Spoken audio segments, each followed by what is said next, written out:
Private schooling and child support don't go well together. The problem is that child support is designed to cover basic expenses, not extra spending on private school fees.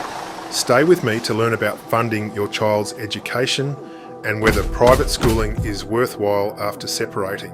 The higher expenses associated with your child attending a private school are not part of ordinary child support payments. What is covered are things like accommodation, food and clothing, the everyday costs of raising a child.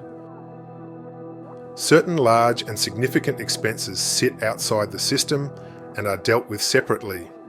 In Australia, these are called prescribed non-agency payments. Think dental braces, interstate travel to see a parent, or private schooling, costs that aren't everyday expenses but are still important. These aren't automatically included in child support calculations. The way payments for school fees are made varies. Typically, one parent pays the school and the other reimburses their share. Some parents split fees informally, while others have an agreement or court order setting out exact contributions. These payments are separate from regular child support. They might be made directly to the school, transferred between parents, or factored into a broader financial arrangement. Conflicts can happen when parents disagree on the funding split, especially if one parent refuses to contribute at all. But opting out isn't always an option.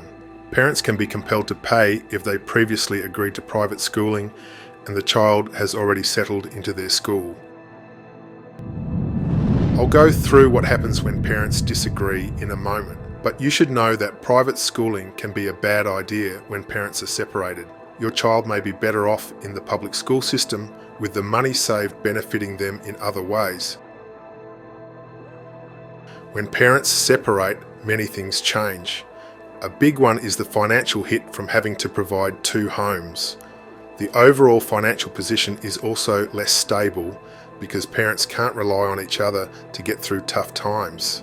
Added to financial troubles are the complexities of managing school enrolments post-separation. One parent might struggle to afford their share of the fees, while the other insists the child remains in private school. Even if both parents originally agreed to private schooling, disagreements can arise over whether continuing is realistic. There's also the risk of one parent making unilateral decisions, such as enrolling a child in an expensive school without consultation or refusing to contribute despite prior agreement. If no clear arrangement is in place, disputes can drag on, with the child caught in the middle. Managing school fees requires coordination. When communication breaks down, it can lead to late payments, legal battles, or even forced changes in schooling. Public schooling is often the easier and simpler option. If you're worried your child is missing out, consider setting up an education fund instead. Each year, deposit the amount you would have spent on private school fees. When they come of age, give them access to the funds. You may be surprised at how much it grows. Many children might prefer this approach, especially if local public schools are reasonably good. The ideal situation for private schooling is when both parents fully agree. In Australia, the usual split is 50-50, unless one parent earns significantly more. A formal agreement makes things easier by setting out who pays what and when. If schooling hasn't started yet and one parent objects, there's no requirement for them to contribute. The parent wanting private school may have to cover all costs themselves. If a child is already in private school and one parent no longer wants to pay, Services Australia can assess whether the fee should be included in child support through a change of assessment. They will consider factors like prior agreements, the child's established schooling, and each parent's financial situation.